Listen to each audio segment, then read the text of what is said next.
Do this. Mo. Come on, kiddo.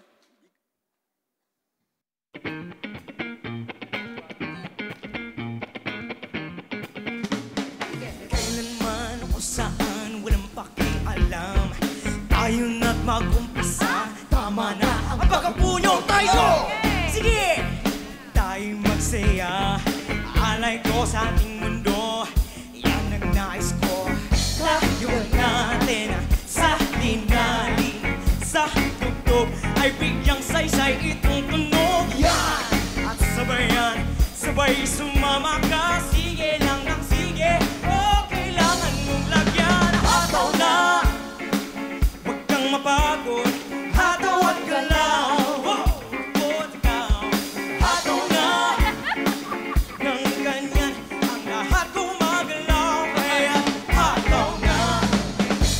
Pag naririnig ko ang awit, ay natutuwang tunay. Ang kailangan lang ay magamit. Sige ba na sige, kahit sino pwede ba? Hataw na! Nang ganyan ang lahat gumagalaw. Kaya hataw na! Yes! Oh! Oh! Yes! Ano pangalan mo? Clark Gamul po. Hi, Clark. Baka meron lang akong hinanap na konting energy pa. Kasi syempre, Sir Gary Valenciano hit yan. There were some parts lang ng kanta na siguro tulad nung tena. Parang hindi yung tena. Lumalabas parang tena. Hindi, yung mga maliliit lang naman. Pero okay naman siya. Thank you. You're with Coach Lea. Thank you po. All right. Hey, Clark. Sometimes when you dance and you sing as well, you push a little more. I just felt hindi ka lapag lang eh. Yun lang naman. So, minsan, di ba, lagyan mo ng konting lamig, kulayan mo ng konti, di ba? Kaysa tulak lang ng tulak, di ba?